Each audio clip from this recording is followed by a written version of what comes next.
Karnataka assembly में इंसदादे गौकशी bill pass होने के बाद से ही गुलबर्गा में भी काफ़ी हलचल देखी जा रही है। कुरैश बरादरी के साथ अक़लियती सियासी लीडरान भी शाना बशाना नज़र आ रहे हैं। इसी ज़िम्न में एक मीटिंग का इनेकाद किया गया। इसमें कुरैश बरादरी के ज़िम्मेदारान के साथ साथ अक़लियती लीडरान ने भी शिरकत की। मीटिंग में सूरत हाल का जायज़ा लिया गया। मीटिंग में तय पाया गया कि कुरैश बरादरी के ज़िम्मेदारान ने यूपी और गुजरात की कुरैश बरादरी से रब्त करेगी। इलावा अज़ीम बिल के नुकात का जायज़ा लेकर कानूनी माहिरीन की भी खिदमात हासिल की जाएंगी।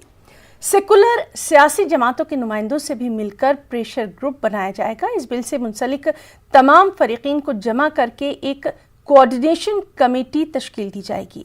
यहाँ ये बात काबिल ज़िक्र है कि इंसदादे गौकशी बिल असेंबली से पास हो चुका है, ताहम काउंसिल में ये पेश नहीं किया जा सका। समझा जा रहा है कि अगले बरस होने वाले गरमाई इजलास में इसे काउंसिल में भी पेश किया जाएगा। ये एंटी फार्मर बिल है, एंटी लेदर इंडस्ट्रीज बिल है। ये रिलीजियस इशू नहीं है जिसको भारतीय जनता पार्टी चाह रही है कि इससे पोलराइज एक कम्युनल एंगल पर किया जाए, मगर हम समझते हैं कि ये बिल का ताल्लुक देश की इकोनॉमी से है, किसान से है। तो हम ये तमाम फ्रेटर्निटी के लोगों को लेकर, किसान को और बिजनेस फ्रेटर्निटी के लोग और माइनॉरिटी के, ओबीसी के लोग, ये तमाम लोगों के पर मुश्तमिल एक प्रेशर कमेटी बनाई जाएंगी, कोऑर्डिनेशन कमेटी बनाई जाएंगी। बड़े से बड़ा प्रोटेस्ट भी बेंगलुरु में निकाला जाएगा, गुलबर्गा में भी निकाला जाएगा। हर तरीके से इसका एहतजाज किया जाएगा और बेंगलुरु जाके आने के बाद फिर गुलबर्गा में भी फिर दोबारा मशवरे के लिए बुलाया जाएगा। उसके बाद में इंशाअल्लाह उसको रोकने की पूरी कोशिश। हम तमाम सेकुलर पार्टियों से अपील करते हैं कि वो गैर हाज़िर ना हो। गैर हाज़िरी होना है तो बिल को पास करने की जो है एक इशारा है। तो हम तमाम सियासी पार्टियों से, खुसूस सेकुलर पार्टियों से हम गुजारिश करते हैं कि ये बिल को जो है काउंसिल में पास ना करें और जो है हम लोग पूरे जो है इंशाअल्लाह इसका जो है एहतजाज करके जो है आप लोगों की भी नाराज़गी हम बताएंगे। अगर इसके अंदर ऊंच नीच कर रहे हैं तो हम लोग भी जो है इसका जो है बराबर नज़र रखे हैं। कौशलाटर बिल जो पास हुआ कल, हम उसका खंडन करते हैं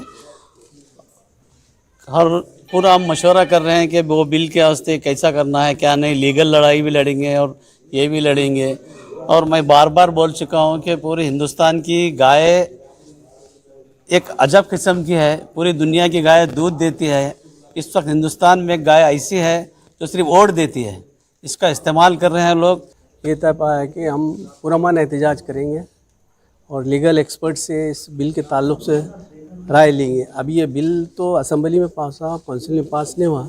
ये कंप्लीट बिल तो नहीं है। ये इस बिल से तकरीबन समाज का बहुत बड़ा हिस्सा मुतासिर हो रहा है, क्योंकि भाई ये रूरल इकनॉमी है। हमारा जो लाइव स्टॉक होते हैं इंडिया का जो है 3 लाख करोड़ का लाइव स्टॉक इकनॉमी है।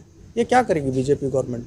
और जो है प्रिजर्वेशन या जो बचाने की बात आ रही है, डिफेंस बजट से 1.5 टाइम्स तो एक्स्ट्रा बजट लगेगा ये प्रिवेंशन के लिए। तो ये बीजेपी गवर्नमेंट जो है आवाम को गुमराह करने के जो सियासी इसके तरीक़े हैं, ये उसी का हिस्सा है। एंटी कॉ slaughter act, anti cattle act, ये कानून का नाम है, सिर्फ ये पब्लिक को घुमाना है। क्योंकि ये इतना बड़ा ट्रेड है इंडिया का कि भाई 40,000 करोड़ कोई छोटा अमाउंट नहीं है। और जब इतनी सीरियस है गवर्नमेंट ऑफ इंडिया, खुद BJP central government slaughter houses को मॉडर्नाइज करने के लिए करोड़ों रुपया लगा दी। और 68 करोड़ का सब्सिडी, मोदी गवर्नमेंट की बात कर रहा हूँ मैं, 68 करोड़ का स्लॉटर हाउसेस के लिए सब्सिडी दिया है। खबरों में इतना ही। आदाब।